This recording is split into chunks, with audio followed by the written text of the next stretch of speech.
Bien, bonjour. Donc le femtocataracte, c'est une technique qui est peut-être pas encore assez répandue à mon goût.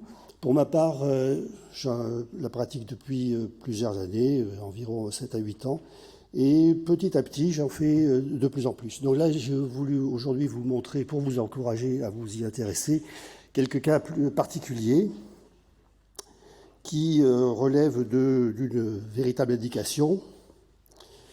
Et donc, j'insiste sur le fait, je voudrais insister sur le fait que l'OCT est là pour guider les jetons. Alors, pour que ça démarre, je pense que je vais faire ça. Ça va peut-être démarrer. Non.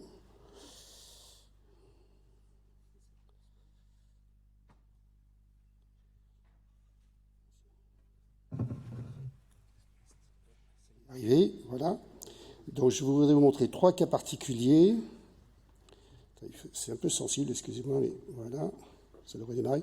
Donc, capsule calcifiée, pupille étroite et cataracte blanche totale. Alors, la capsule calcifiée, l'intérêt du femtolaser, c'est qu'il va vous permettre de faire un capsulorhexis au-delà de la calcification. La capsule est très épaisse, et donc vous comprenez que le femtolaser va la découper parfaitement. Le noyau, la face postérieure est mal évaluée, le noyau est fin. Une fois la découpe réalisée avec le laser, on confirme avec l'injection de bleu, parce qu'on préfère sécuriser dans ces cas difficiles la procédure. Avec un crochet de 6K, on confirme la qualité de la découpe du capsulorhexis. On aspire la capsule qui est calcifiée avec le phaco qui est relativement difficile.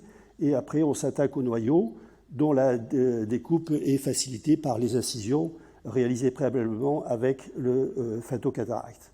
La découpe de ces noyaux durs avec le femtocataracte reste un petit problème parce que c'est pas toujours efficace, mais il semble bien que dans les cataractes à noyau dur, le femto facilite cette découpe et permet de réaliser plus facilement l'aspiration des noyaux. L'aspiration est bimanuelle. Alors je passe au cas 1.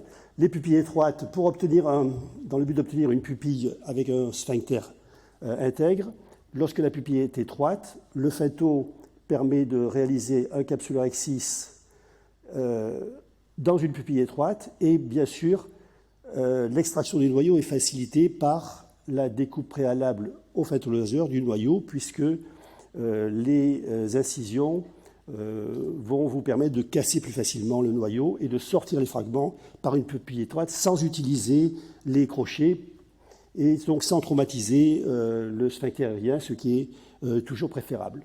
L'aspiration est toujours bimanuelle en fait au cataracte et c'est une des apports de la technique. Et enfin, le dernier cas, pour illustrer les indications, c'est la cataracte blanche totale, ce qui est classique. La cataracte blanche totale, l'intérêt principal, c'est de réaliser le capsulorhexis, un capsulorhexis large, en toute sécurité, et qui est donc confirmé sans injection de bleu, parce que là, on a un petit peu plus l'habitude, et on peut, de la même façon, sortir plus facilement les noyaux qui est plus ou moins découpé avec les incisions femto, et on peut réaliser ainsi une implantation dans de bonnes conditions. Voilà. Merci Thierry. Je crois que c'est